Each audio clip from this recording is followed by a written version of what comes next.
Negro.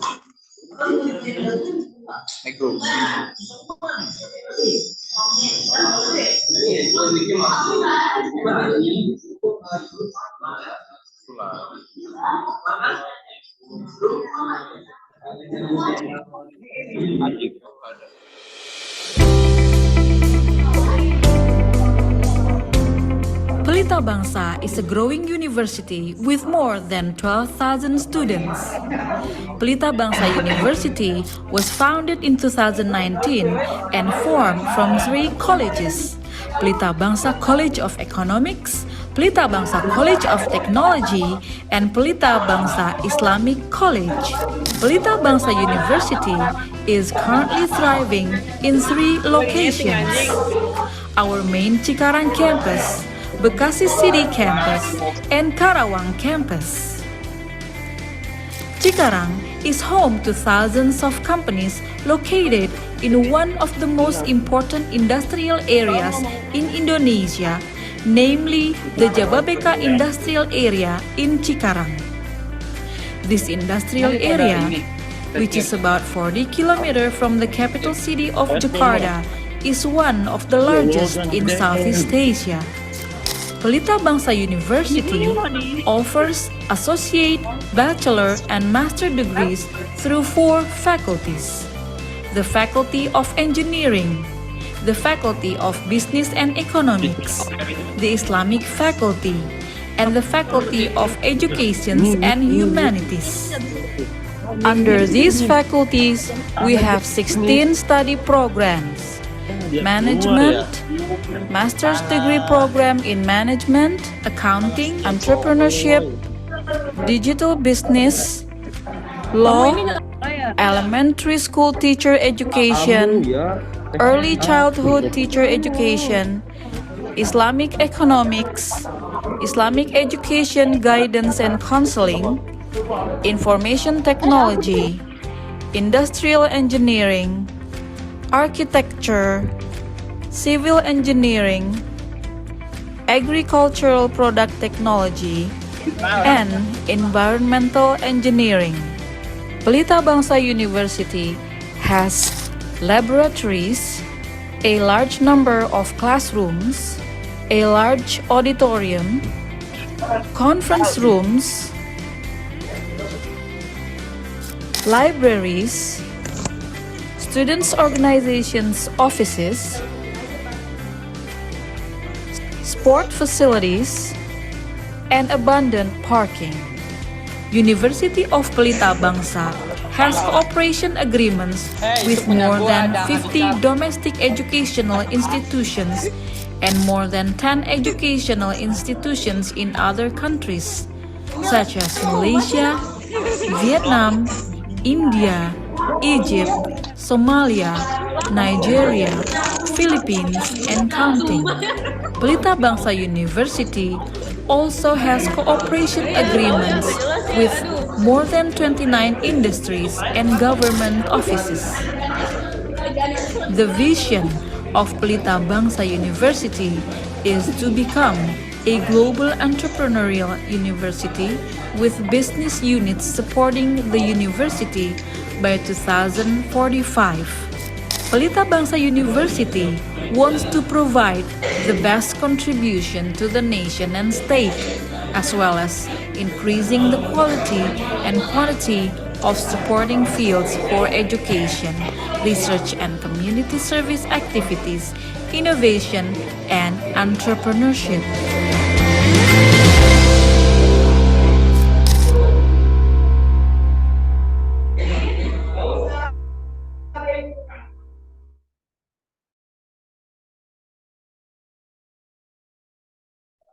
Pas itu biasanya sih mati background tuh di Pelita Bangsa is a growing university with more than 12,000 students. Pelita Bangsa University was founded in 2019 and formed from three colleges: Pelita Bangsa College of Economics, Pelita Bangsa College of Technology, and Pelita Bangsa Islamic College. Pelita Bangsa University is currently thriving in three locations: our main Cikarang campus, Bekasi City campus, and Karawang campus. Cikarang is home to thousands of companies located in one of the most important industrial areas in Indonesia, namely the Jababeka Industrial Area in Cikarang. This industrial area, which is about 40 kilometers from the capital city of Jakarta, is one of the largest in Southeast Asia. Pelita Bangsa University offers associate, bachelor, and master degrees through 4 faculties: the Faculty of Engineering, the Faculty of Business and Economics, the Islamic Faculty, and the Faculty of Education and Humanities. Under these faculties, we have 16 study programs: management, master's degree program in management, accounting, entrepreneurship, digital business, law, elementary school teacher education, early childhood teacher education, Islamic economics, Islamic education guidance and counseling, information technology, industrial engineering, architecture, civil engineering, agricultural product technology, and environmental engineering. Pelita Bangsa University has laboratories, a large number of classrooms, a large auditorium, conference rooms, libraries, students' organizations offices, sport facilities, and abundant parking. University of Pelita Bangsa has cooperation agreements with more than 50 domestic educational institutions and more than 10 educational institutions in other countries, such as Malaysia, Vietnam, India, Egypt, Somalia, Nigeria, Philippines, and counting. Pelita Bangsa University also has cooperation agreements with more than 29 industries and government offices. The vision of Pelita Bangsa University is to become a global entrepreneurial university with business units supporting the university by 2045. Pelita Bangsa University wants to provide the best contribution to the nation and state, as well as increasing the quality and quantity of supporting fields for education, research and community service activities, innovation, and entrepreneurship.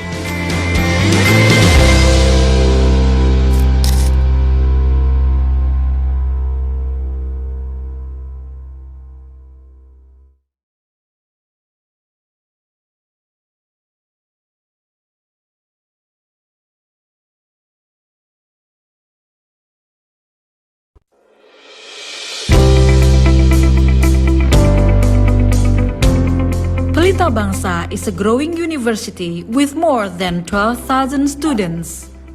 Pelita Bangsa University was founded in 2019 and formed from 3 colleges: Pelita Bangsa College of Economics, Pelita Bangsa College of Technology, and Pelita Bangsa Islamic College.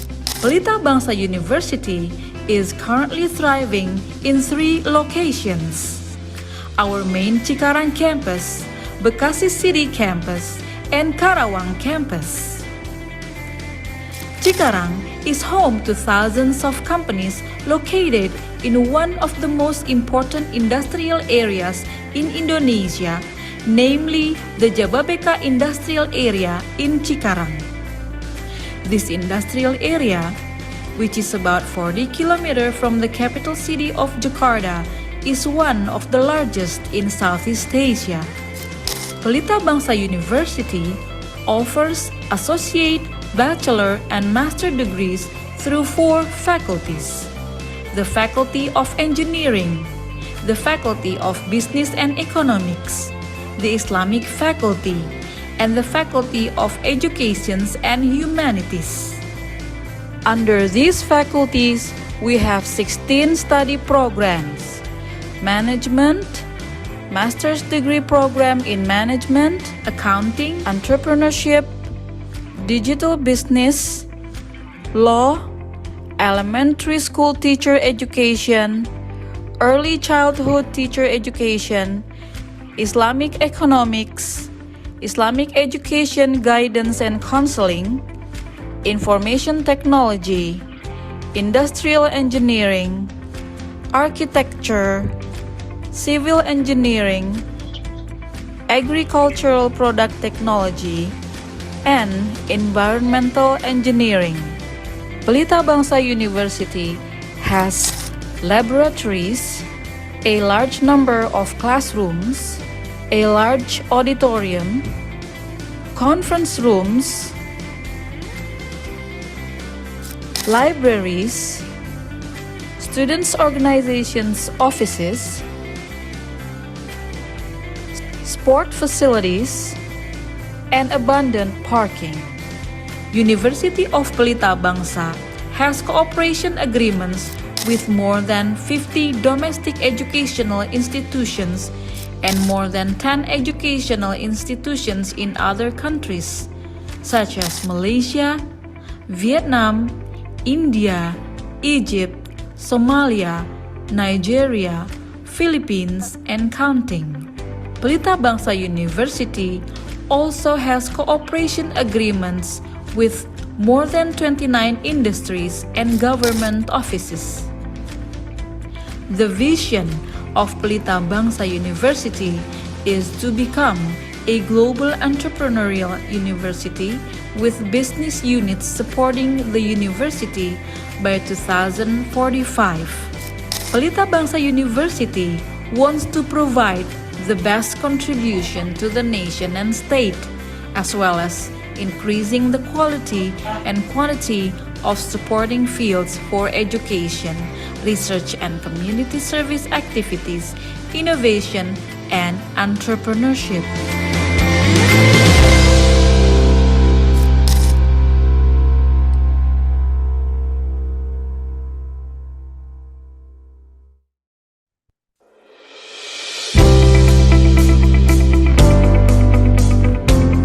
Pelita Bangsa is a growing university with more than 12,000 students.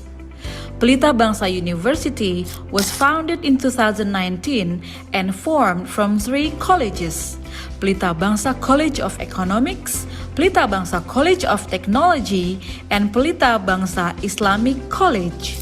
Pelita Bangsa University is currently thriving in 3 locations: our main Cikarang campus, Bekasi City Campus, and Karawang Campus. Cikarang is home to thousands of companies located in one of the most important industrial areas in Indonesia, namely the Jababeka Industrial Area in Cikarang. This industrial area, which is about 40 km from the capital city of Jakarta, is one of the largest in Southeast Asia. Pelita Bangsa University offers associate, bachelor, and master degrees through 4 faculties: the Faculty of Engineering, the Faculty of Business and Economics, the Islamic Faculty, and the Faculty of Education and Humanities. Under these faculties, we have 16 study programs: Management, Master's Degree Program in Management, Accounting, Entrepreneurship, Digital Business, Law, Elementary School Teacher Education, Early Childhood Teacher Education, Islamic Economics, Islamic Education Guidance and Counseling, Information Technology, Industrial Engineering, Architecture, Civil Engineering, Agricultural Product Technology, and Environmental Engineering.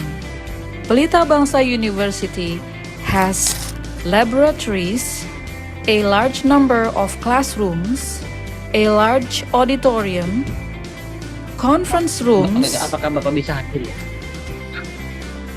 libraries, students' organizations' offices, sport facilities, and abundant parking. University of Pelita Bangsa has cooperation agreements with more than 50 domestic educational institutions and more than 10 educational institutions in other countries, such as Malaysia, Vietnam, India, Egypt, Somalia, Nigeria, Philippines, and counting. Pelita Bangsa University also has cooperation agreements with more than 29 industries and government offices. The vision of Pelita Bangsa University is to become a global entrepreneurial university with business units supporting the university by 2045. Pelita Bangsa University wants to provide the best contribution to the nation and state, as well as increasing the quality and quantity of supporting fields for education, research and community service activities, innovation, and entrepreneurship.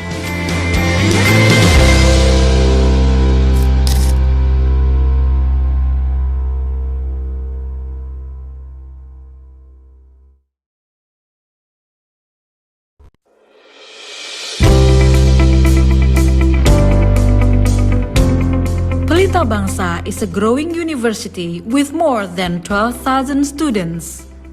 Pelita Bangsa University was founded in 2019 and formed from 3 colleges: Pelita Bangsa College of Economics, Pelita Bangsa College of Technology, and Pelita Bangsa Islamic College. Pelita Bangsa University is currently thriving in 3 locations: our main Cikarang campus, Bekasi City campus, and Karawang campus. Cikarang is home to thousands of companies located in one of the most important industrial areas in Indonesia, namely the Jababeka Industrial Area in Cikarang. This industrial area, which is about 40 kilometers from the capital city of Jakarta, is one of the largest in Southeast Asia. Pelita Bangsa University offers associate, bachelor, and master degrees through 4 faculties: the Faculty of Engineering, the Faculty of Business and Economics, the Islamic Faculty, and the Faculty of Education and Humanities. Under these faculties, we have 16 study programs: management, master's degree program in management, accounting, entrepreneurship, digital business, law, elementary school teacher education, early childhood teacher education, Islamic economics, Islamic education guidance and counseling, information technology, industrial engineering, architecture, civil engineering, agricultural product technology, and environmental engineering. Pelita Bangsa University has laboratories, a large number of classrooms, a large auditorium, conference rooms, libraries, students' organizations' offices, sport facilities, and abundant parking. University of Pelita Bangsa has cooperation agreements with more than 50 domestic educational institutions and more than 10 educational institutions in other countries, such as Malaysia, Vietnam, India, Egypt, Somalia, Nigeria, Philippines, and counting. Pelita Bangsa University also has cooperation agreements with more than 29 industries and government offices.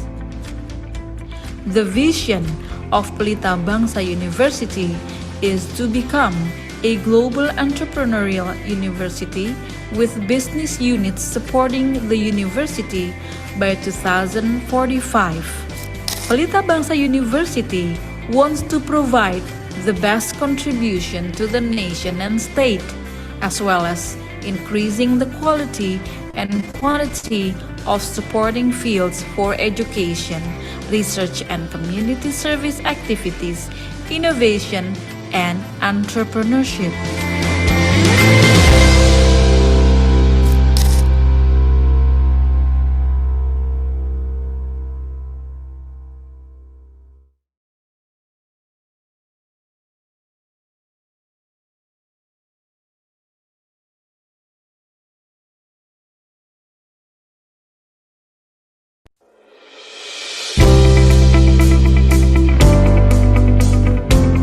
Pelita Bangsa is a growing university with more than 12,000 students.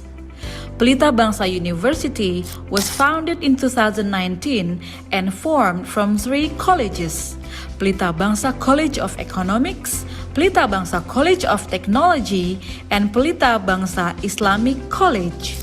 Pelita Bangsa University is currently thriving in 3 locations: our main Cikarang campus, Bekasi City Campus, and Karawang Campus.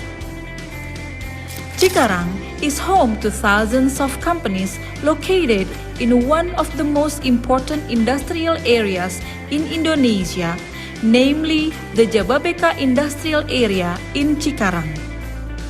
This industrial area, which is about 40 kilometers from the capital city of Jakarta, is one of the largest in Southeast Asia. Pelita Bangsa University offers associate, bachelor, and master degrees through 4 faculties: the Faculty of Engineering, the Faculty of Business and Economics, the Islamic Faculty, and the Faculty of Education and Humanities.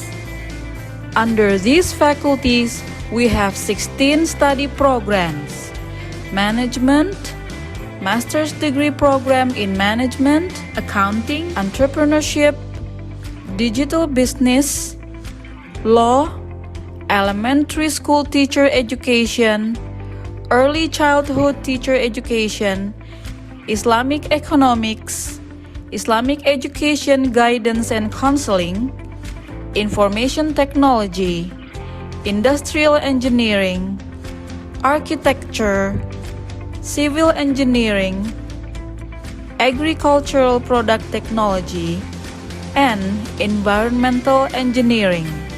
Pelita Bangsa University has laboratories, a large number of classrooms, a large auditorium, conference rooms,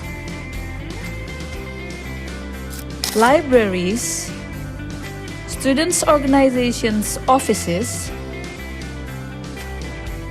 sport facilities, and abundant parking. University of Pelita Bangsa has cooperation agreements with more than 50 domestic educational institutions and more than 10 educational institutions in other countries, such as Malaysia, Vietnam, India, Egypt, Somalia, Nigeria, Philippines, and counting.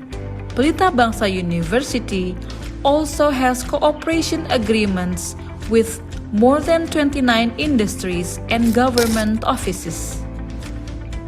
The vision of Pelita Bangsa University is to become a global entrepreneurial university with business units supporting the university by 2045.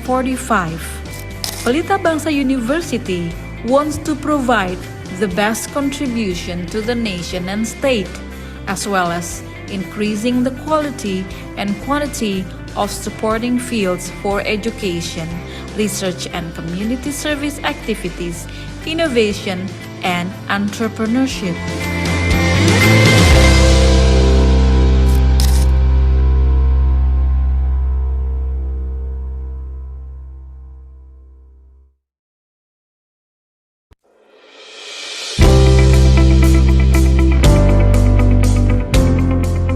Bangsa is a growing university with more than 12,000 students. Pelita Bangsa University was founded in 2019 and formed from 3 colleges: Pelita Bangsa College of Economics, Pelita Bangsa College of Technology, and Pelita Bangsa Islamic College. Pelita Bangsa University is currently thriving in 3 locations: our main Cikarang campus, Bekasi City campus, and Karawang campus. Cikarang is home to thousands of companies located in one of the most important industrial areas in Indonesia, namely the Jababeka Industrial Area in Cikarang. This industrial area, which is about 40 kilometers from the capital city of Jakarta, is one of the largest in Southeast Asia. Pelita Bangsa University offers associate, bachelor, and master degrees through 4 faculties: the Faculty of Engineering, the Faculty of Business and Economics, the Islamic Faculty, and the Faculty of Education and Humanities.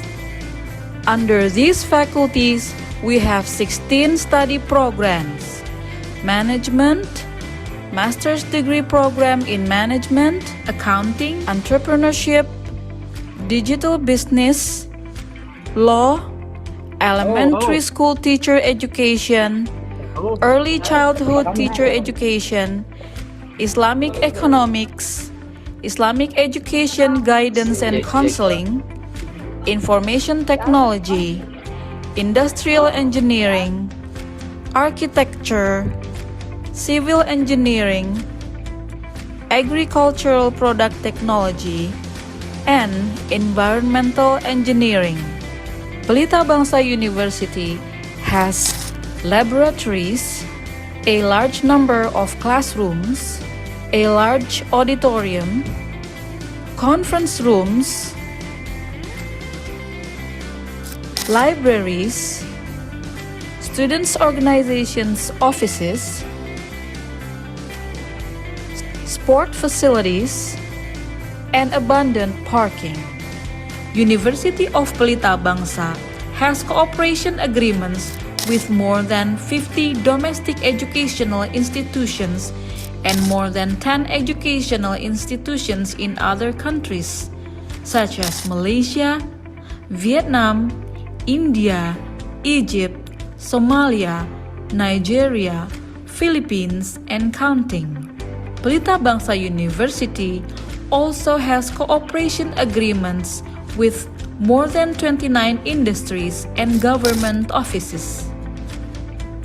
The vision of Pelita Bangsa University is to become a global entrepreneurial university with business units supporting the university by 2045. Pelita Bangsa University wants to provide the best contribution to the nation and state, as well as increasing the quality and quantity of supporting fields for education, research and community service activities, innovation, and entrepreneurship.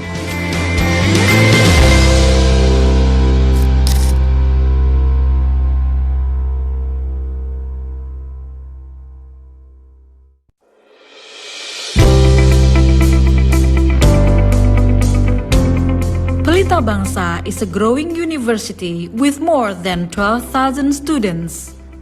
Pelita Bangsa University was founded in 2019 and formed from 3 colleges: Pelita Bangsa College of Economics, Pelita Bangsa College of Technology, and Pelita Bangsa Islamic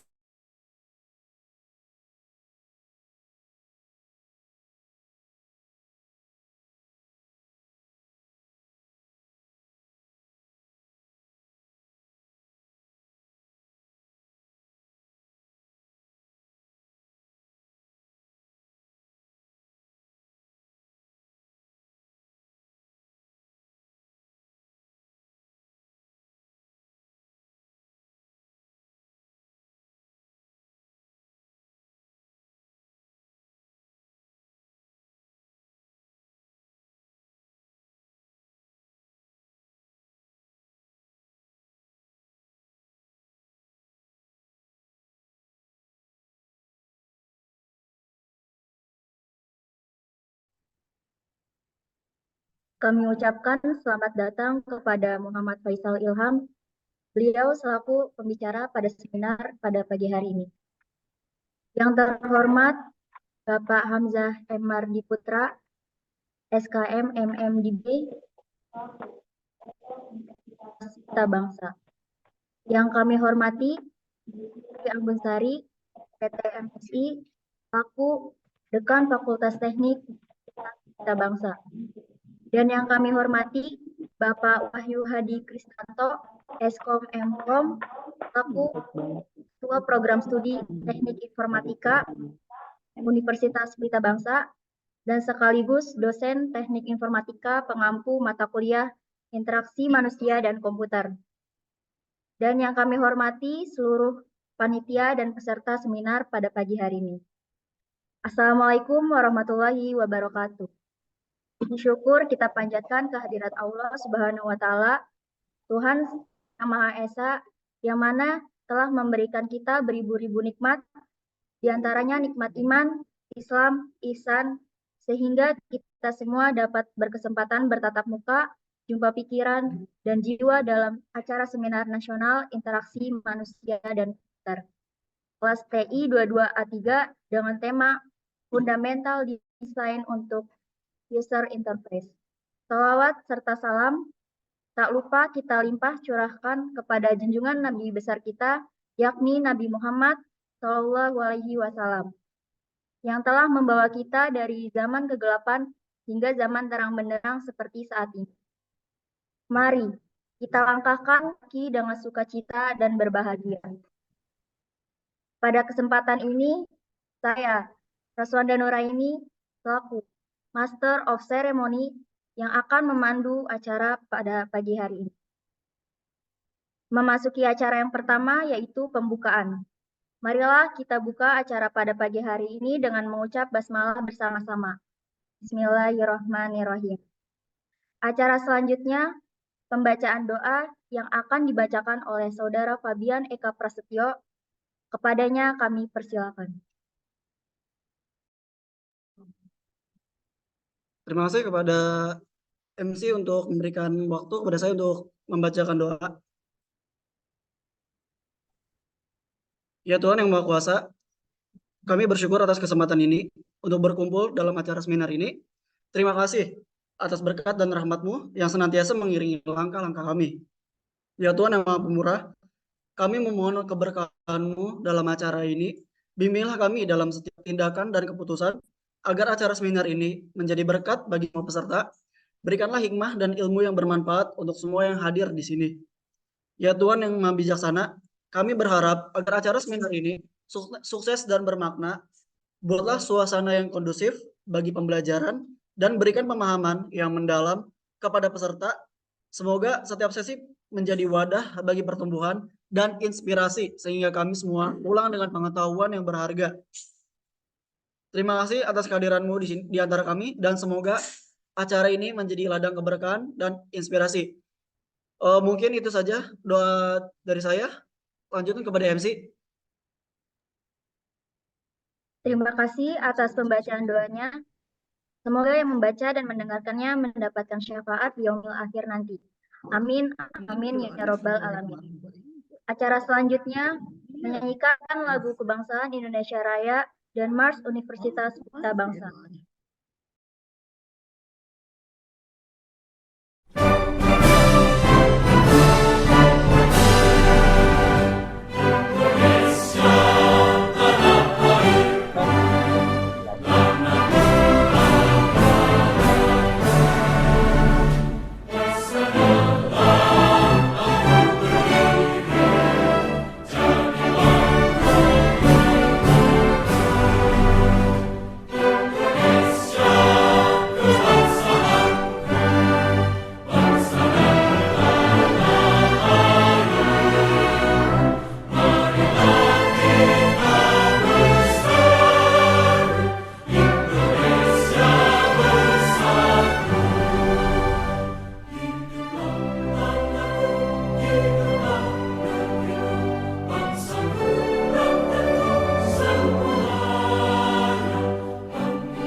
dengan kualitas terdepan. Universitas Pelita Bangsa membangun pendidikan yang bermutu. Universitas Pelita Bangsa memberikan pelayanan yang terbaik, megah dan terpercaya untuk membentuk karakter juara. Terus maju dan terus berprestasi. Universitas Pelita Bangsa tetap semangat dan terus berjuang, bersatu membangun Indonesia.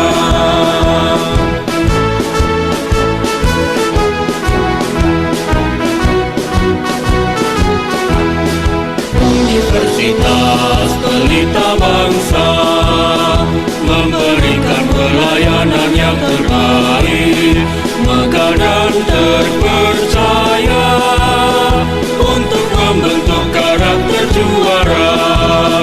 Terus maju dan terus berprestasi. Universitas Pelita Bangsa tetap semangat dan terus berjuang, bersatu membangun Indonesia, bersatu membangun Indonesia.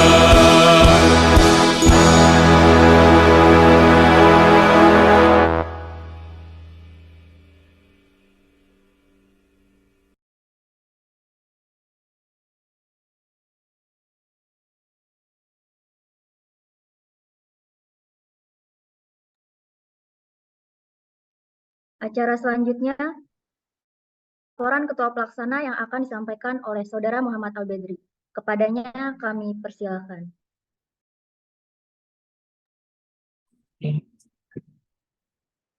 Assalamualaikum warahmatullahi wabarakatuh. Salam, Om Swastiastu, Namo Buddhaya, Salam Kebajikan. Yang saya hormati Bapak Wahyu Hadi Kristanto, Eskom Enkom, dosen interaksi manusia dan komputer, Universitas Pelita Bangsa. Yang saya hormati Muhammad Faisal, selaku narasumber pada acara seminar interaksi manusia dan komputer. Dan yang kami hormati seluruh teman-teman peserta dan panitia seminar interaksi manusia dan komputer Universitas Pelita Bangsa. Pertama-tama marilah kita panjatkan puji syukur kehadirat Allah Subhanahu wa taala, Tuhan yang Maha Esa, Maha Pengasih dan Maha Penyayang, karena atas izinnya pada hari ini kita dapat berkumpul dalam seminar interaksi manusia dan komputer pada hari ini. Perkenalkan, saya Muhammad Al-Bedri, selaku Ketua Pelaksana Seminar Interaksi Manusia dan Komputer. Seminar kali ini mengambil tema Fundamental Design untuk User Interface. Sebelumnya, terima kasih kepada narasumber kita pada pagi hari ini, yaitu Muhammad Faisal, dan terima kasih kepada semua pihak yang sudah membantu dan mensupport seminar interaksi manusia dan komputer Universitas Pelita Bangsa. Sekian yang dapat saya sampaikan, kurang dan lebihnya mohon maaf. Wabillahi taufik wal hidayah. Wassalamualaikum warahmatullahi wabarakatuh. Terima kasih kepada Saudara Muhammad Al-Bedri. Acara selanjutnya, sambutan-sambutan. Sambutan yang sekaligus pembukaan acara seminar nasional yang akan disampaikan oleh Bapak Wahyu Hadi Kristanto, Eskom Emkom, selaku dosen Teknik Informatika, pengampu mata kuliah Interaksi Manusia dan Komputer. Kepadanya kami persilakan.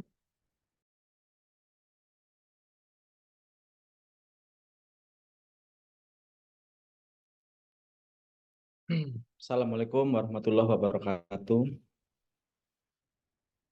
Alhamdulillahirrabbilalamin.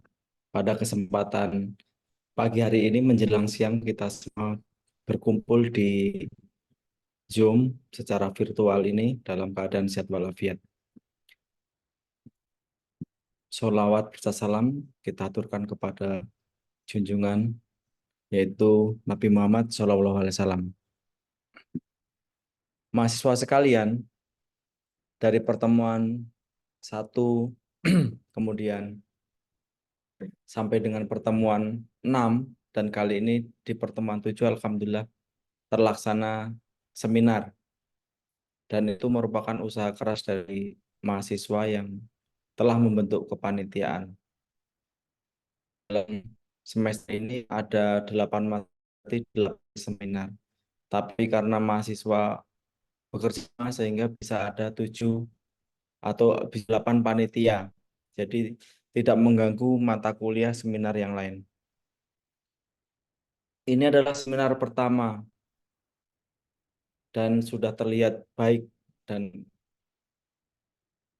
untuk seminar-seminar selanjutnya insya Allah akan lebih baik lagi. Dari pertemuan 1 sudah membahas teori-teori, dan sekarang di seminar ini kita akan mendapatkan paparan dari narasumber yang akan memberikan sharing pengalamannya. Mata kuliah interaksi manusia dan komputer adalah mata kuliah yang menarik karena kalau tidak sukses memahami mata kuliah interaksi manusia dan komputer, maka sia-sia software yang sudah kita develop, kita bangun, karena tidak ada yang mau menggunakan. Karena tidak easy to use, tidak dinamis, tidak smooth, dan sebagainya. Jadi kurang eye-catching, kurang user friendly. Nah, dengan adanya mata kuliah interaksi manusia dan komputer, mahasiswa bisa memahami apa kebutuhan user. User itu pengen menggunakan sistem yang user friendly, ingin melihat sistem yang smooth, yang lembut gitu. Bagaimana software akan digunakan kalau tampilannya tidak menyenangkan? Fontnya terlalu besar-besar, warnanya terlalu sakit di mata. Maka di mata kuliah interaksi manusia dan komputer kan kita mempelajari tentang retina, bagaimana melihat interface seperti itu. Mahasiswa juga belajar bagaimana membuat desain yang baik, bagaimana membuat tampilan yang baik.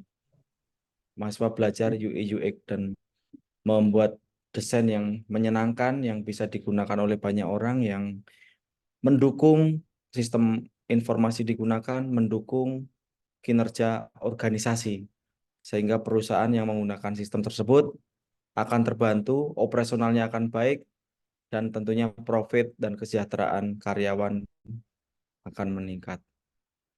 Kurang lebih seperti itu, kita akan simak narasumber. Terima kasih Bapak narasumber.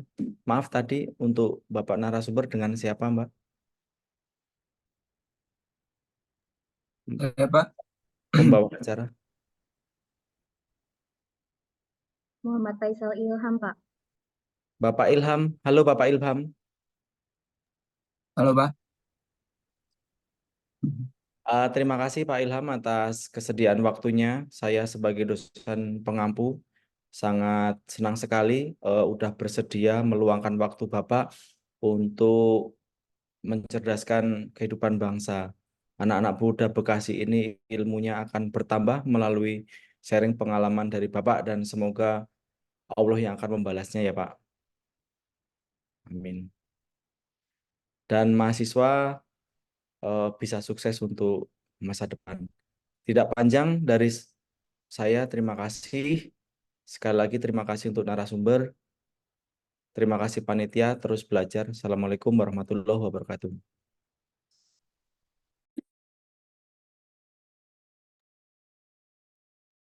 Terima kasih kepada Bapak Wahyu Hadi Kristanto, Eskom Mkom atas sambutannya. Acara selanjutnya yaitu seminar nasional yang akan dipandu oleh moderator. Moderator kita pada pagi hari ini yaitu salah satu mahasiswa program studi teknik informatika. Kepada saudara Galva Al-Ghazali, waktu dan tempat Oke, baik. Sebelum dimulai, sekali lagi saya mengucapkan terima kasih kepada Muhammad Faisal Ilham selaku narasumber yang telah menyempatkan waktunya.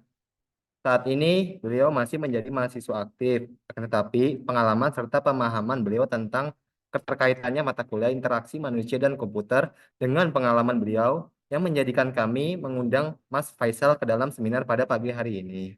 Secercik pengalaman beliau sebagai desainer. Mas Faisal pernah menjual logo yang dibuatnya kepada CV.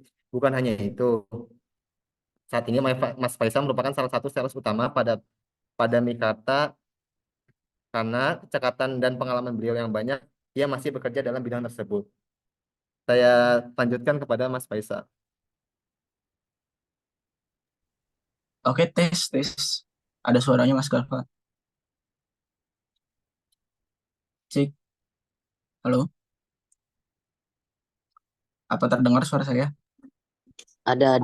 Jelas, Ada. jelas, Mas. Ternyata Oke, masih siap. muda ya, masih unyu-unyu. Terima kasih, Mas. Iya, siap. Ya, Sama-sama, Pak. Galva nambah pinter. Iya, Siap. Ini boleh langsung di-share screen aja ya.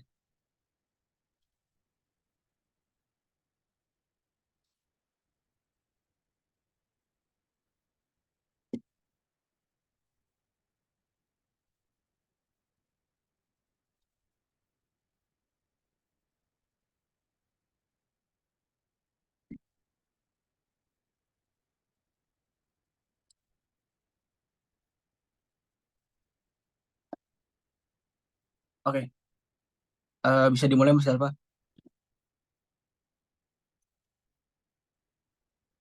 Oke, silakan langsung Mas aja Faisal. teman-teman. Langsung aja ya teman-teman. Sebelumnya terima kasih buat teman-teman dari kelas T223 yang sudah mempercayakan saya untuk mengisi seminar pada hari ini. Sebelumnya terima kasih juga kepada Bapak Wahyu Hadi Kristanto Eskom Mkom yang sudah memberikan sambutan juga tadi dan motivasi untuk para mahasiswa. Terima kasih juga untuk Mbak Wanda selaku MC yang telah membuka acara. Lalu terima kasih juga kepada Mas Albedis selaku Ketua Pelaksana acara. Terima kasih juga kepada Mas Galva yang sudah menjadi moderator pada hari ini. Dan Mas Fabian juga nih tadi yang sudah membuka acara ini dengan doa. Nah, teman-teman langsung aja kita ke materinya. Tema kita hari ini adalah fundamental design untuk user interface. Nah, kebanyakan dari teman-teman programmer ataupun teknik informatika, teman-teman hanya fokus kepada codingannya saja. Teman-teman fokus belajar HTML, CSS, JavaScript, dan lain sebagainya. Asalkan website jalan, teman-teman udah selesai di situ aja. Cuma teman-teman lupa nih fundamental desainnya untuk user interface-nya. Seperti kata Pak Wahyu tadi, gimana supaya tampilan software kita, website kita, mobile apps kita, itu user friendly. Enak dilihat oleh user yang membuka website maupun mobile apps kita. Nah, maka dari itu,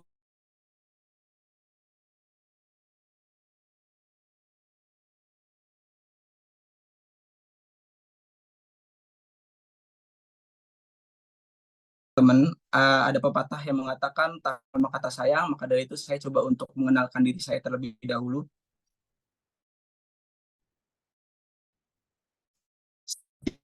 Saya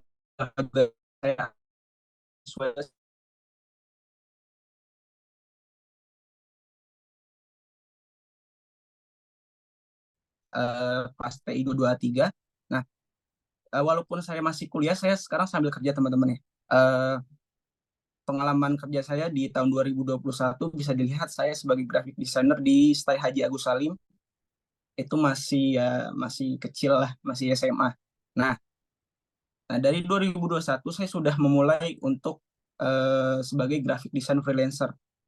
Mulai dari hanya di Instagram, lalu saya coba daftar untuk di Fiverr. Coba juga saya untuk ikut kontes desain logo di seribu.com. Nah, lalu di tahun 2022 sampai 2023 saya coba untuk terjun ke bidang properti nih. Agak bersinggungan sih emang, agak jauh ya. Cuman saya nyoba, namanya masih muda, masih pengen nyari pengalaman. Makanya saya terjun ke Executive Sales Property di PT Lipo Cikarang Tbk. Kurang lebih selama setahun lah. Nah, dari situ saya banyak belajar nih, interaksi sama orang, bagaimana karakter orang, dan lain sebagainya. Di situ juga saya belajar tentang social media advertising. Gimana cara kita untuk mengiklankan produk kita, target market kita bagaimana. Nah, sekarang juga saya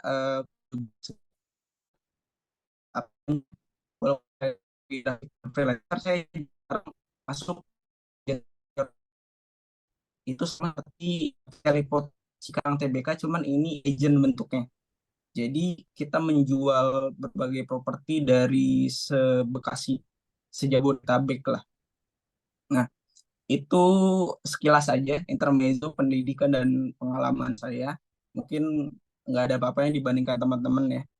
Cuman hari ini saya akan coba untuk share sedikit ilmu saya saja. Semoga bermanfaat. Semoga bermanfaat. Nah, ini yang saya tadi bilang, saya adalah graphic design freelancer. Dan ini contoh beberapa klien saya. Ada yang saya dapat dari Instagram, ada yang saya dapat dari 1000.com, ada yang saya dapat dari fiverr.com, dan lain sebagainya. Pertama ada klien dari Kelapa Ekspor. Dia adalah Afame Koko, PT Afame Koko. Dia adalah ekspor kelapa. Lalu ada Apotek Arbaiza Farma, ada Yayasan Harapan Basa Family dari Palembang. Lalu ada Diva Yasaki dari Jakarta. Dan yang menarik teman-teman, ada satu klien saya dari luar negeri, itu ada Hoshi Group. Dia adalah developer properti dari Osaka, Jepang. Itu saya dapat dari fiverr.com. Dan itu satu-satunya project sampai sekarang yang saya dapat dari fiverr.com, karena di fiverr.com ini banyak saingannya untuk dapetin klien dari luar negeri. Nah, lanjut. Nah, teman-teman mungkin yang punya usaha, punya brand bisa ikut gabung nih, mitra nih untuk buat logonya, visual identity-nya maupun sosmed kontennya. Ada di akun Instagram saya Visual Design, ada akun Fiverr saya Visual Design juga, ada akun 1000 Project saya juga Visual Project. Nah, cek. Ya Mas, Share screen-nya nyala nggak? share screen-nya masih di pendidikan dan work experience Mas. Oh iya.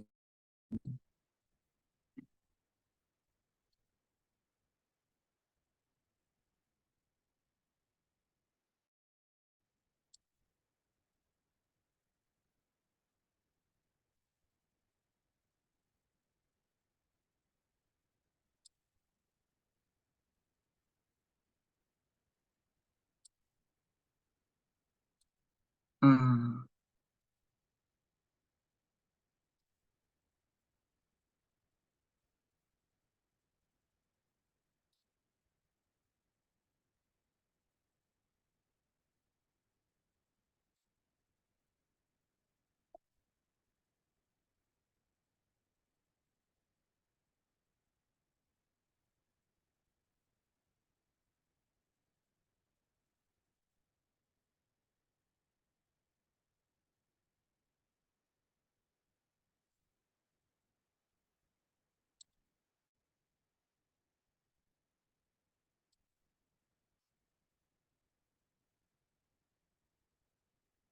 Sudah muncul Mas Galva? Sudah muncul Mas Galva? Terima kasih. Silakan lanjutkan. Nah, ini tadi yang saya sebut klien saya ada beberapa. Ini yang di sebelah kiri itu Hoshi Project yang dari Osaka, Jepang yang saya sebut tadi. Lalu ada Indonesia Persada ID, ada Afame Koko, perusahaan kelapa ekspor, dan lain sebagainya seperti yang saya jelaskan tadi. Nah, ini ada beberapa akun saya untuk mencari klien. Ada Visual Design di Fiverr, ada Visual Design di Instagram, ada Visual Project di 1000.com. Itu websitenya lokal. Kalau Fiverr kan internasional ya. Nah, barangkali ini ada teman-teman yang sekiranya punya brand atau ingin buat brand, ataupun punya organisasi yang belum punya logo maupun nggak ada yang ngatur nih sosmed kontennya, mungkin bisa nih hubungin Instagram Visual Design, bisa klik link WA yang ada di bio Instagram saya. Nah, kita juga selain buat logo, kita buat sosmed konten, kita juga buat visual identity seperti packaging dan lain sebagainya. Nah, kita langsung ke materi. Sebelum kita bahas tentang fundamental design, teman-teman harus tahu dulu apa itu user interface. Mungkin teman-teman yang informatif mungkin udah nggak asing dengan yang namanya user interface. Biasanya kita kenal dengan UI UX ya teman-teman. Nah, singkatnya user interface adalah tampilan visual sebuah produk yang menghubungkan sistem dengan pengguna atau user. Nah, user interface atau UI adalah tampilan yang meliputi bentuk, warna, dan tulisan yang didesain semenarik mungkin. Karena itu, makanya user interface harus enak dilihat seperti kata Pak Wahyu tadi. Harus user friendly, look-nya juga harus bagus. Karena analoginya, user interface itu adalah sebuah rumah nih. Ada jendela, ada pintu, ada pagar. Nah, user interface itu adalah tampilan yang kalian lihat dari rumah tersebut. Nah, penataan tampilan UI adalah hal lumrah pada sistem operasi. Apalagi teman-teman yang di informatika sudah sering dengan mobile apps ataupun website, itu nggak mungkin jauh dari user interface dan user experience. Contohnya banyak, kita setiap hari selalu bersinggungan dengan UI UX. Contohnya kayak kita buka Instagram, kita buka YouTube, kita buka TikTok dan lain sebagainya, itu sudah contoh user interface. Nah, tapi teman-teman kita balik lagi. Ada hal yang teman-teman lupakan ketika membuat sebuah website maupun mobile apps. Komponen-komponen dasar pembentuk user interface dan fundamentalisannya teman-teman kadang hiraukan gitu. Teman-teman nggak kuasai. Malah langsung fokus hanya ke codingannya saja tanpa mempedulikan UI UX dan lain sebagainya. Nah, di sini saya merangkum ada 4 komponen dasar pembentuk user interface. Ada layout, ada warna, ada tipografi, dan desain. Coba kita bahas satu persatu. Nah, kita bahas soal layout dulu nih teman-teman. Kalau secara teorinya nih, layout adalah cara pengaturan elemen-elemen dalam suatu halaman atau antar muka. Nah, layout ini mencakup penempatan dan pengorganisasian elemen-elemen seperti teks, gambar, tombol, icon, dan elemen visual lainnya. Nah, salah satu faktor yang bikin tampilan keren adalah layout desainnya. Jadi, layout desain itu seperti blueprint atau rancangan tampilan visual yang nentuin posisi, ukuran, dan hubungan antara elemen-elemen di dalamnya. Nah, coba sekarang teman-teman baca ini. Pasti teman-teman yang pertama teman-teman baca adalah ini. Kamu baca ini dulu, habis itu yang ini, lalu yang ini, dan yang terakhir ini. Padahal tulisan kalimat dan terakhir ini itu ada di atas, teman-teman. Cuman kenapa ketika kita melihat tulisan ini, kita baca yang kamu baca ini dulu. Habis itu baca yang ini, lalu yang ini, dan terakhir justru tulisan yang ada paling atas, justru kita baca paling terakhir. Nah, ini disebut dengan visual hierarki dalam layout. Nah, visual hierarki ini kita melakukan penekanan terhadap kalimat yang ingin kita sampaikan ke user. Mana nih kalimat yang ingin kita, kalimat inti apa nih yang ingin kita sampaikan ke user nih, biar dibaca duluan ketika first impression user ketika membuka website, mereka langsung baca tulisan ini atau tampilan ini. Nah, seperti kalimat ini. Teman-teman ketika buka kalimat ini, teman-teman langsung fokus ke kamu baca ini dulu, habis itu yang ini, lalu yang ini, dan terakhir ini. Itulah trik dari visual hierarki sebutannya. Hierarki visual kalau lakinnya. Nah, ini kalau secara teorinya, visual hierarki adalah prinsip mengkategorikan elemen secara visual untuk disusun berdasarkan tingkat pentingnya informasi. Seperti saya jelaskan tadi, jadi teman-teman apa nih yang ingin, informasi penting apa yang ingin pertama teman-teman tampilkan kepada user. Nah, semakin pentingnya informasi, maka secara visual akan ditampilkan lebih menarik. Kemudian diikuti informasi lainnya yang mendukung. Nah, saya ada contoh, ini satu website, Isroom namanya. Nah, first impression teman-teman ketika membuka website ini adalah teman-teman pasti langsung baca sambutan dari si developer, yaitu welcome to. Jadi niat atau maksud dari si pembuat website ini ketika membuka website Isroom, mereka ingin menyambut user yang membuka websitenya. Lalu di sebelah kanan kita akan langsung fokus kedua kita akan langsung ke tulisan Isroom-nya sebagai pengenalan ini website milik Isroom. Nah, setelah itu kita fokus ketiga kita langsung ke kalimat yang ketiga di bawah kiri. Nah, ini penjelasan informasi yang ketiganya. We are a membership-based co-op connecting work, leisure, and culture. Nah, setelah membaca tiga komponen ini, otomatis kita akan tertarik untuk melihat yang di atasnya. Ada about, ada membership, ada room service, book of viewing, members, and contact. Nah, itu yang disebut navigation bar. Nah, teman-teman mungkin yang coding menggunakan HTML, CSS, dan lain sebagainya sudah paham lah ya terkait navigation bar.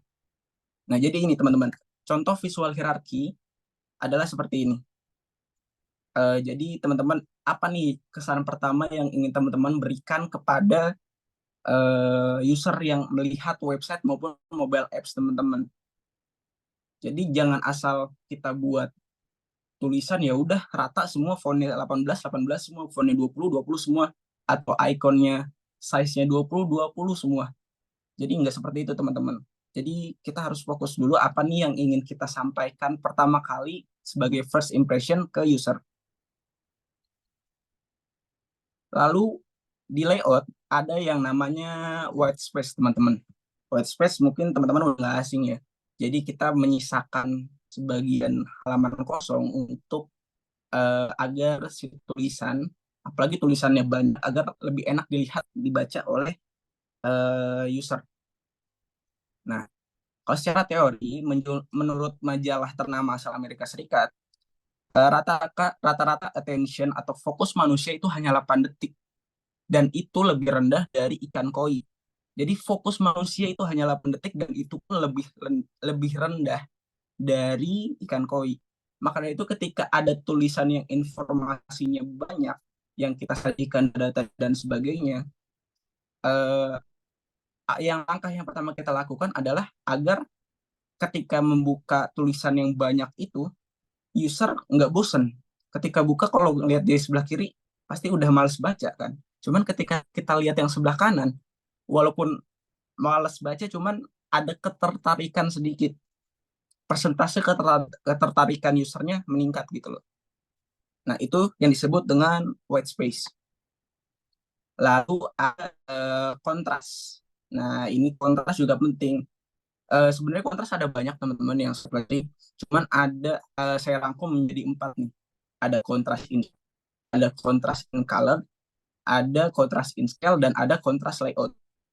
Nah, kalau kontras in shape ini adalah secara teorinya metode ini digunakan untuk menghasilkan tampilan dinamis visual karena kuncinya dengan memainkan elemen pada desain grafis. Jadi ketika kita ingin melakukan penekanan dalam desain, dari sekian banyak lingkaran kita buat satu kotak supaya itu jadi fokus utama user ketika membuka desain kita atau melihat desain kita.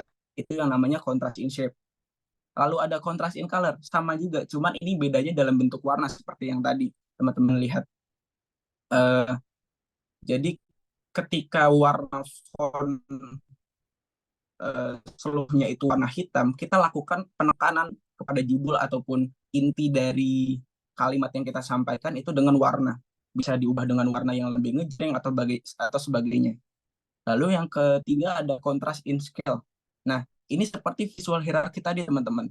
Jadi kita menggunakan size dari font untuk mempengaruhi impresi orang atau user ketika membuka website maupun mobile apps kita. Menggunakan size, jadi apa nih kalimat yang ingin kita sampaikan? Yang pertama, kita gunakan size yang lebih besar ataupun kita bisa menggunakan font yang berbeda gitu loh. Lalu ada contrast in layout. Nah, kalau secara teorinya, kontras yang dimaksudkan di sini yaitu penempatan tata letak atau objek. Dalam penerapannya, kontras posisi ini digunakan untuk penempatan layout. Nah, kalau Anda menggunakan huruf yang berbeda dalam suatu konten, perbedaan posisi akan mempermudah audiens berpindah dari membaca dari satu teks ke teks yang lain. Dan itu ada 4 jenis kontras yang coba saya rangkum ya teman-teman.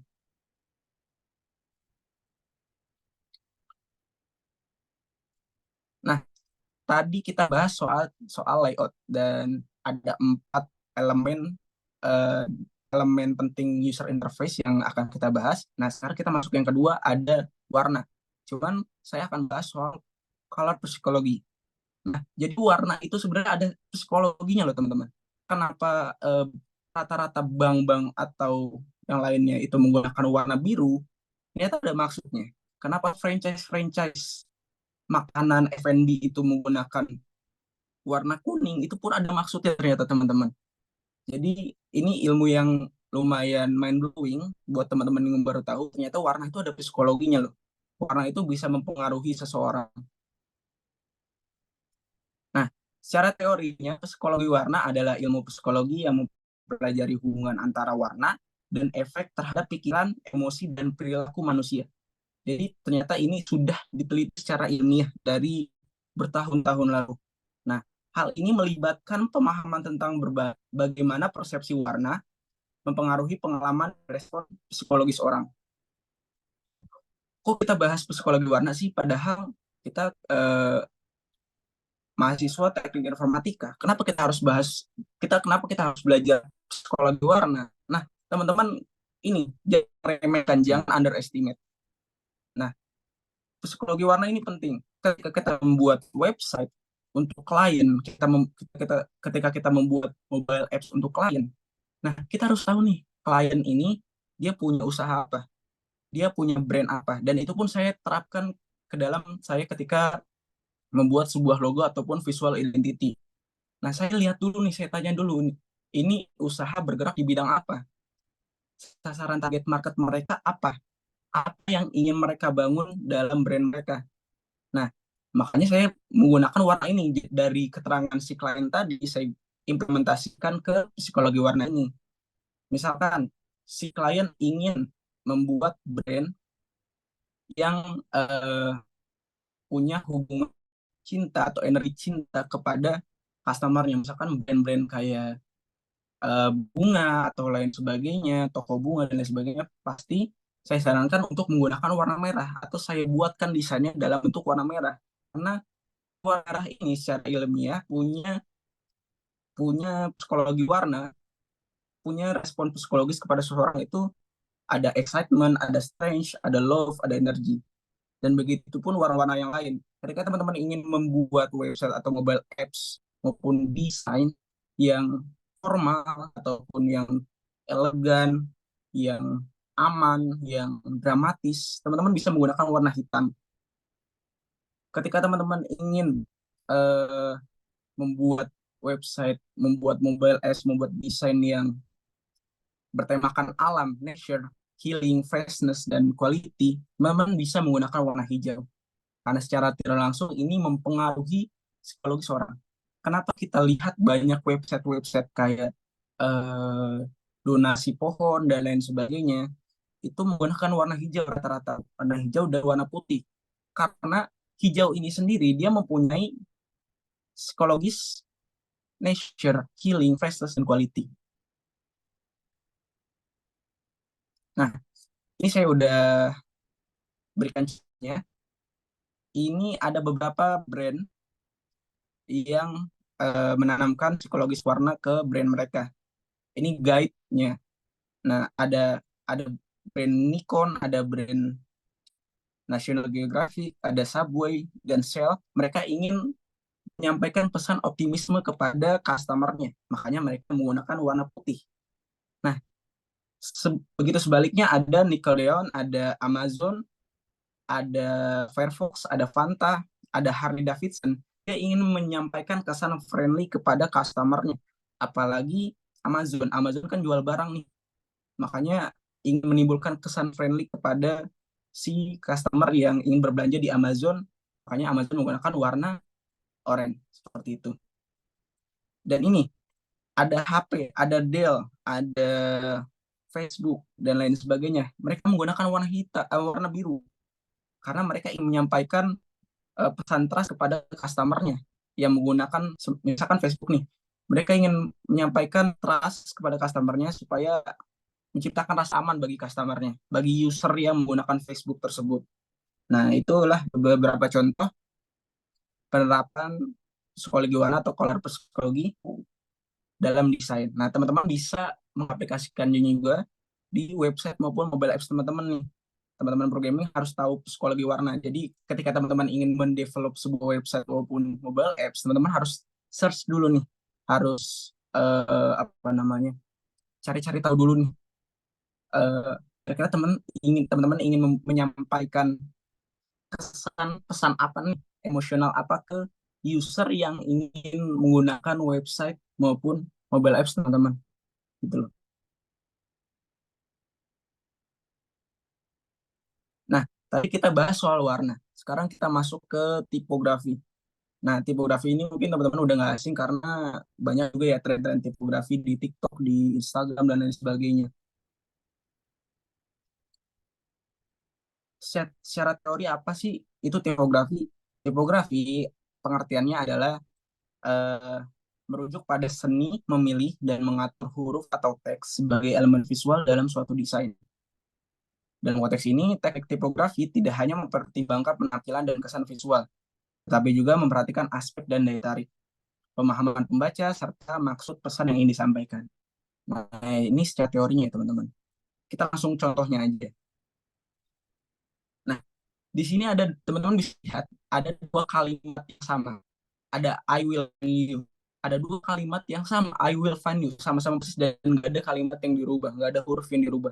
Cuma kenapa ketika kita membaca kalimat yang atas dan kalimat yang bawah, kesan emosional itu berbeda kepada kita selaku pembaca. Mungkin ada yang tahu?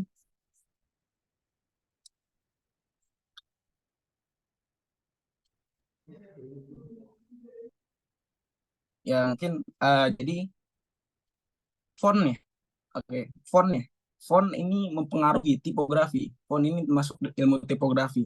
Jadi font ini mempengaruhi kesan pembaca ketika melihat kalimat itu. Nah, kalau kita baca kalimat I will find you yang di atas, kesannya kita sedang bermain-main, cheerful, cute, dan lain sebagainya. Cheerful dan lain sebagainya. Sedangkan ketika kita membaca kalimat yang bawah, kesannya ingin intimidatif. Ketika kita membaca kalimat I will find you yang bawah, kita merasa tertekan. Wah, seram gitu, menciptakan kesan seram. Jadi lagi-lagi ketika teman-teman ingin membuat website maupun mobile apps, teman-teman harus tahu nih font apa yang ingin teman-teman gunakan di website maupun mobile apps teman-teman. Jangan seperti ini ketika teman-teman ingin menciptakan kesan cheerful websitenya, cheerful terus friendly dan lain sebagainya, teman-teman malah menggunakan font yang bawah, kan nanti kesannya jadi berbeda. Dan itu pun berimpact ke software teman-teman, ataupun misalkan teman-teman bekerja di perusahaan, itu pun berimpact ke perusahaan teman-teman sendiri gitu loh. Contoh selanjutnya, di sebelah kiri ada beberapa di sini di sebelah kiri dan sebelah kanan ada apa ya namanya, poster sebuah film. Dan di sebelah kiri, tanpa sebetulnya kita tahu filmnya, kita sudah bisa mengambil kesimpulan bahwa sebelah kiri ini adalah film horor karena dari fontnya. Font-font yang ingin menciptakan kesan horor ini sangat identik ya teman-teman, seperti ini. Nah, sedangkan yang di sebelah kanan, tanpa kita tahu filmnya sebelumnya, kita sudah pasti tahu ketika ngeliat tulisan ini, oh ini film action gitu loh. Jadi font ini berpengaruh di dalam tipografi. Jadi teman-teman jangan sampai salah memilih font dalam mengimplementasikannya di website maupun mobile apps teman-teman. Nah, di sini ada guide buat teman-teman. Ada klasik. Kalau klasik ingin menciptakan kesan klasik, teman-teman bisa menggunakan font seperti ini. Contohnya misalkan sans serif, Times New Roman, dan lain sebagainya. Kalau teman-teman ingin menciptakan kesan modern, teman-teman bisa menggunakan font yang seperti ini. Contohnya seperti Poppins, Futura Bold, dan lain sebagainya. Helvetica, dan lain sebagainya. Nah, kalau ingin menciptakan kesan feminis, teman-teman bisa menggunakan font yang tipenya handwriting, tulisan tangan cuman bentuk font seperti ini dan sebagainya. Mungkin teman-teman yang ingin men-screenshot dulu boleh buat jadi guide buat teman-teman ketika mendevelop sebuah software.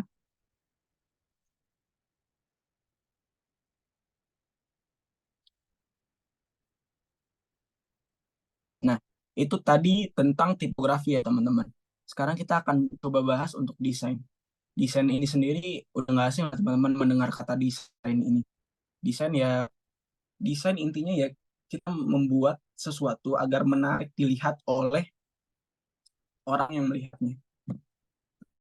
Ketika kita membuat package ataupun saya membuat package untuk klien, itu pun saya lihat-lihat dulu nih desain seperti apa dan lain sebagainya. Karena kalau ini krusial, karena ketika kalian apalagi membuat F&B ataupun apapun itu, apalagi website ataupun mobile apps F&B, kalau desainnya nggak sesuai dengan brandnya itu juga berbahaya untuk brandnya karena bisa menurunkan omset pembelian atau penjualan dari brand tersebut.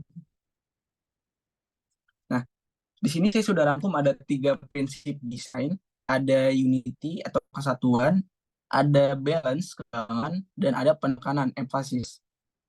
Nah, kita bahas secara teorinya dulu. Kesatuan atau unity merupakan salah satu prinsip yang menekankan pada keselarasan dari unsur-unsur yang disusun. Desain grafis bisa dikatakan menyatu apabila secara keseluruhan tampak harmonis. Nah, tapi itu kan teorinya. Gimana sih langkahnya supaya kita bisa menciptakan unity atau kesatuan di dalam desain yang kita buat? Nah, pertama teman-teman bisa membentuk suatu hierarki yang tadi kita bahas. Mulai dari jenis ukuran, unsur-unsur tanah, unsur-unsur utama, subjudul, teks, dan lain-lainnya sesuai dengan format. Kayak yang tadi kita bahas sesuai visual hierarki.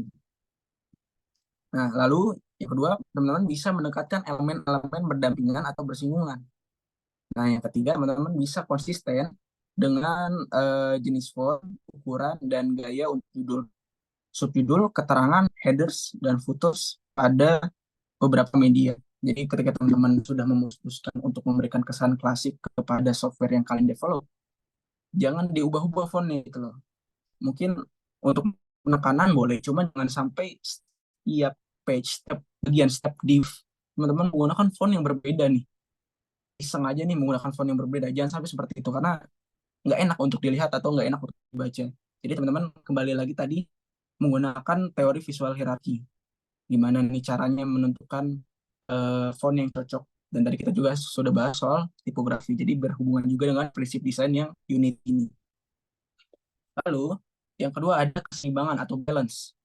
Nah, setiap karya desain grafis harus dapat mengkomunikasikan informasi secara jelas sekaligus estetik. Hal itu memerlukan keadaan keseimbangan pada unsur-unsurnya agar tujuan tersebut dapat tercapai. Keseimbangan atau balance secara visual dapat diartikan sebagai kondisi yang sama beratnya. Jadi ya keseimbangan ya balance. Jadi ketika memang udah belajar lah di div, di HTML, udah belajar di div, span, dan lain sebagainya. Soal penetakan footers, headers, dan lain sebagainya. Lalu yang ketiga, di prinsip desain ada penekanan atau emphasis. Nah, ini lagi-lagi kita udah bahas juga di kontras tadi yang di awal. Jadi ketika kita membuat beberapa icon, ada yang ingin kita tonjolkan, kita menggunakan warna yang berbeda gitu, ataupun bisa bentuk yang berbeda ataupun font yang berbeda gitu loh.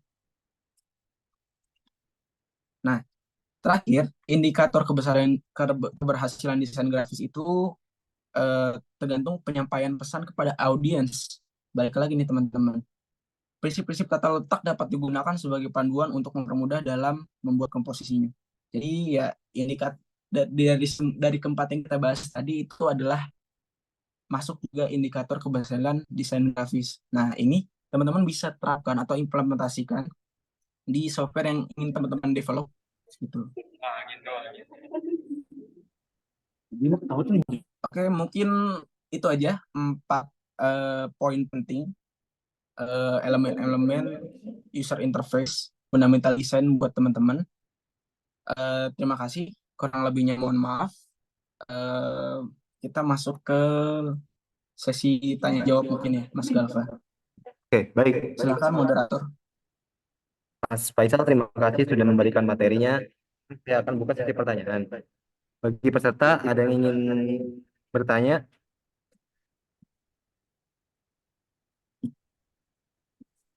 Saya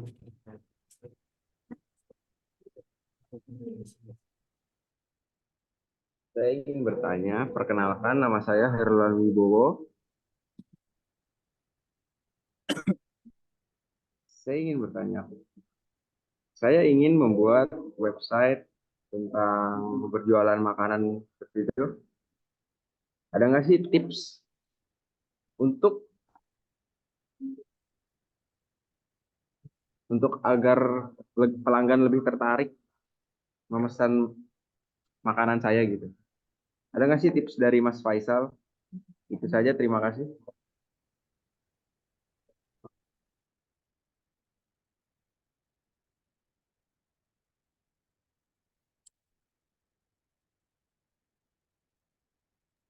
Oke, Baik, bisa Mas langsung Faisal dijawab. bisa menjawab. Oh iya. Terima kasih Mas Bowo atas pertanyaannya. Tadi gimana sih caranya Mas Bowo ingin membuat brand makanan, website makanan atau bagaimana tadi? Saya lupa. Website makanan.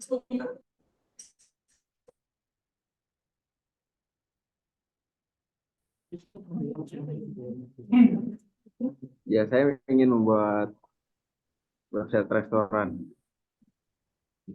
Oh iya. Nah, balik lagi ke Mas Bowo, balik lagi ke materi yang psikologi warna tadi, color psikologi. Nah, kebanyakan desainer juga ataupun programmer menggunakan warna kuning. Makanya ada McDonald kenapa logonya warna kuning, kenapa Burger King warnanya warna kuning, dan lain sebagainya. Karena warna kuning secara teori dipercaya dapat meningkat atau menambah nafsu makan teman-teman. Jadi secara tidak langsung ketika kita melihat warna kuning itu meningkatkan ataupun menambah rasa lapar kita, menambah rasa haus kita, mungkin rasa lapar tepatnya. Jadi warna kuning ini bisa kebanyakan dipakai dibuat F&B, apalagi Mas Bowo tadi bilang mau buat website restoran. Nah, saya sarankan mungkin menggunakan warna kuning. Cuman balik lagi Mas Bowo, ketika Mas Bowo ingin Mas Bowo ingin membuat restoran seperti apa dulu nih? Apakah restorannya klasik, elegan, ya user friendly dan sebagainya, cheerful. Tergantung makanannya lagi, balik lagi tergantung makanannya. Eh, kita bisa lihat dua contoh yang berbeda. Misalkan satu website Meat Guy. Meat Guy itu kan menjual steak. Dia eksklusivitasnya tinggi. Karena harga dagingnya pun kayak Wagyu A5 dan lain sebagainya itu mahal. Makanya dia menggunakan font-font klasik serta warna dominan warna hitam karena ingin menciptakan atau menimbulkan kesan klasik. Beda lagi ketika kita buka website McDonald ataupun website AW dan lain sebagainya, mereka dominan menggunakan warna kuning dan lebih cheerful. Di websitenya kita bisa lihat di website itu cheerful dan lain sebagainya. Jadi tergantung lagi, balik lagi ke target marketnya seperti apa, lalu seperti apa. Cuman ya kalau dari skala psikologi yang kita bahas tadi, kalau untuk F&B dan makanan, saya sarankan untuk menggunakan warna kuning karena warna kuning secara ilmiah sudah diteliti dipercaya dapat meningkatkan nafsu makan. Mungkin segitu. Mas Bua, apakah mungkin terjawab? Ini sudah sangat bagus ya, narasumbernya luar biasa, advance. Jadi banyak, kalau isi berarti daging semua ini, Calvan. Terima kasih Mas Wahyu. Ternyata kamu pinter juga nari narasumber, Calvan. Iya, Pak. Benar semua tadi yang disampaikan Mas Ilham tadi, jadi itu juga berdasarkan pengalaman juga. Jadi mahasiswa ternyata banyak ilmunya dalam membuat interface. Ada font aja bisa dilihat yang pengen dibaca dulu apa, makanya di paling besar. Itu. Kemudian warna. Terus model font yang tadi kan seperti kalau film ya film hantu-hantu itu tadi. Kalau zaman dulu ada film Pretendent Tale, nah itu film ngeri tuh. Oh, saya nggak tahu itu, Pak. Kalau kemarin filmnya apa itu Badria apa siapa? Badarawuhi, Pak. Badarawi. Nah, itu hantu-hantu itu. Indonesia senangnya film-film hantu kayak gitu. Jadi kalau bikin interface buat sistem informasi, mobile dan sebagainya itu ya jangan yang mengerikan-mengerikan, tapi yang tadi itu yang seperti disampaikan Mas Ilham, yaitu yang cute, yang eye catching, yang gaul, yang aware, aware dan sebagainya kayak gitulah yang friendly kayak gitu. Oke, bagus. Silahkan mahasiswa harus diskusi, harus bertanya dengan siasakan. Dari saya sih cukup ya. Selanjutkan ya. Baik, kesimpulan dari pertanyaan Mas Bo. Ketika kita ingin membuat sebuah desain, kita harus juga memperhatikan tentang apa yang kita jual. Jadi contoh Mas Bo yang ingin meningkatkan penjualannya, maka dari penjualannya untuk produk makanan. Maka dari itu warna kuning adalah warna yang cocok untuk Mas Bowo. Akan tetapi kita kembalikan lagi kepada Mas Bowo, apa yang akan Mas Bowo jual itu akan mempengaruhi psikologis hierarki yang seperti dijelaskan Mas Faisal. Ada pertanyaan lain?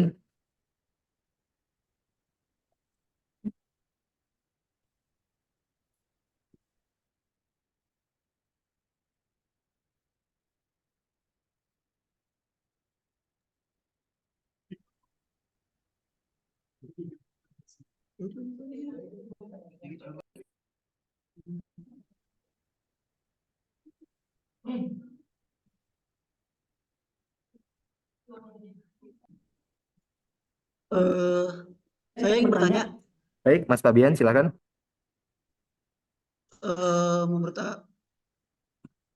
mau bertanya untuk tampilan layout desain itu lebih enak yang terstruktur atau yang lebih ngacak? Soalnya tampilan layout desain itu saya lebih suka yang agak ngacak-ngacak gitu, soalnya biar penglihatan mata saya itu kayak bisa kemana-mana gitu. Terus juga kalau bisa memberitahu gitu apa kelebihan dan kekurangan dari tampilan layout yang terstruktur dan juga tidak terstruktur itu. Terima kasih.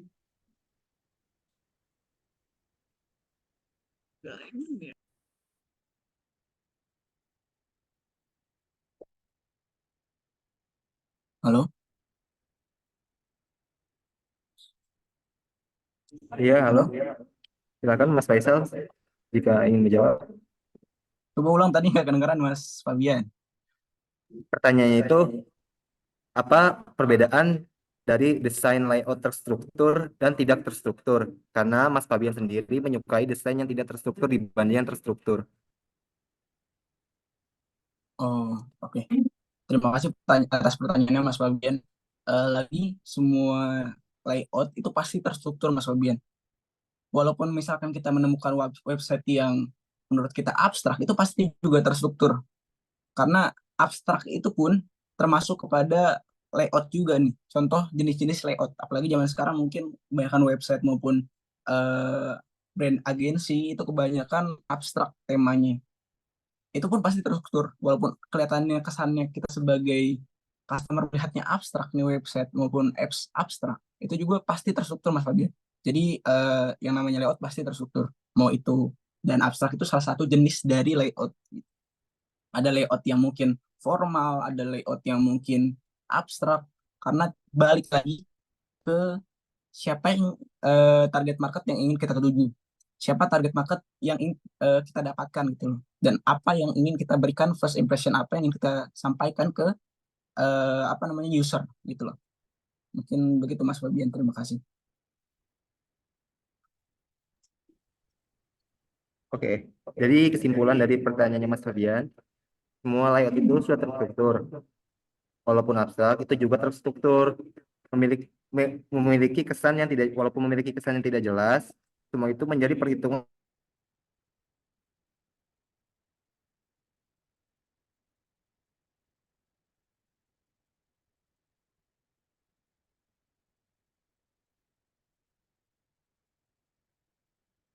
Maaf, sedikit Saya ulang lagi, simpulannya semua layout itu sudah terstruktur, walaupun abstrak itu juga sudah terstruktur. Walaupun memiliki kesan yang tidak jelas, jadi perhitungan seorang desainer dalam membuat layout. Baik, itu saja pertanyaan yang saya buka. Saya akan langsung menyimpulkan materi yang sudah dibawakan oleh Mas Faisal. Jadi kesimpulannya, kepada para programmer, jangan hanya menggantungkan codingan yang tidak error, akan tetapi fundamental yang kita buat harus kita pikirkan juga akan tetapi fundamental desain yang kita buat harus kita pikirkan juga agar orang tertarik dan betah dengan website yang kita buat. Hal ini juga berhubungan dengan pengalaman beliau sebagai seorang desainer. Bisa dianalogikan seperti membangun sebuah rumah, tidak hanya sekedar membangun, tetapi kita juga perlu memperhatikan bagian-bagian dalam rumah tersebut seperti jendela, pintu, tembok agar enak dilihat. Secara teknis, user interface dibagi menjadi 4. Yang pertama adalah layout. Layout itu penting karena merancang bagian dalam sebuah user interface. Seperti yang dicontohkan Mas Faisal itu tentang visual hierarki. Tidak hanya terbikin, akan tetapi visual hierarki harus disusun berdasarkan tingkat pentingnya informasi. Yang kedua ada warna. Tidak asal bikin juga. Sebuah warna dalam user interface memiliki ilmu psikologisnya sendiri, di mana warna itu bisa mempengaruhi seseorang. Dan kenapa psikologi warna itu penting? Karena ketika kita membuat sebuah proyek untuk sebuah klien, kita perlu merangkum warna yang terbaik agar ketika orang melihat warna yang ada di dalam desain mereka, yang dalam desain mereka akan tertarik untuk melirik usaha dari klien kita. Karena setiap warna pada desain memiliki arti tersendiri. Yang ketiga ada tipografi. Secara teori, tipografi mengarah kepada seni dalam mengatur huruf atau teks sebagai elemen visual dalam desain. Karena setiap tulisan yang kita buat juga mempengaruhi kesan pembaca. Ketika pembaca melihat kalimat tersebut, kita bisa membuat seolah-olah tulisan tersebut mengandung kesan horor atau kesan yang friendly. Oleh karena itu, kita sebagai sound designer berupaya agar tidak salah dalam membuat font dalam desain itu sendiri. Yang keempat juga ada desain. Desain itu juga menjadi kunci utama dalam sebuah brand karena hal itu sangat berpengaruh dalam omset suatu perusahaan. Desain juga memiliki beberapa prinsip seperti kesatuan, keseimbangan, dan terakhir ialah penekanan. Berikut kesimpulan yang bisa saya tarik. Selebihnya saya akan menyerahkannya kepada MC. Silakan MC. Memasuki acara terakhir, kepada para hadirin dimohon untuk menyalakan kamera karena kita akan melakukan sesi foto bersama. Terima kasih.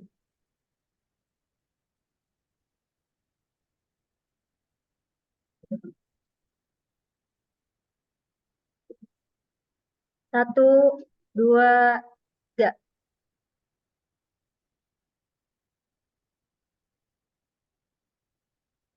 Baik. Kepada teman-teman, jangan lupa untuk mengisi absensi form kehadiran yang telah dikirim oleh panitia. Baik, saya selaku Master of Ceremony mewakili panitia berterima kasih kepada narasumber yang telah hadir dan seluruh para peserta seminar nasional yang telah berpartisipasi. Sudah saatnya saya pamit undur diri. Saya Roswanda Nuraini mengucapkan terima kasih. Tak lupa permintaan maaf dari saya apabila ada salah kata yang kurang berkenan hati para hadirin. Marilah kita tutup acara Seminar Nasional Interaksi Manusia dan Komputer ini dengan mengucapkan hamdalah bersama-sama. Alhamdulillahirrabbilalamin. Billahi taufiq wal hidayah. Wassalamualaikum warahmatullahi wabarakatuh. Waalaikumsalam. Baik, peserta bisa meninggalkan seminar hari ini. Terima kasih.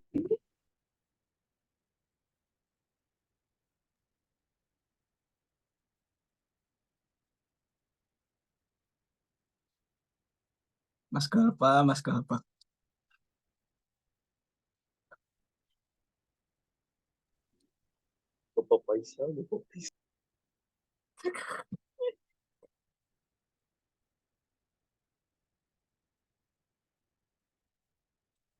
Info. Faisal mau rokok nggak Bapak Faisal? Info.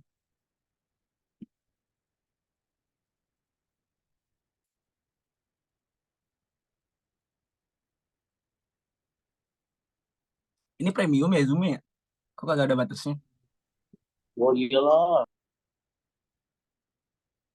Punya siapa, Cok? Mantap itu premium. Beli, Cok. Mas Punya Faisal, siapa? mau nanya Mas. Telur. Mas Faisal mau nanya, masih punya nyawa nggak Mas? Kata Hendra Mas. Oh, masih punya nyawa nggak Mas? Enggak, udah hilang. Katanya masih Enggak, punya enggak, mental enggak. lah. Yes, katanya. Ngopi, info ngopi. Mas Faisal, Mas Faisal. Tadi apa kata Pak ini? Kata Pak Wahyu itu apa? Bapak Isal. Alhamdulillah. Bapak Isal.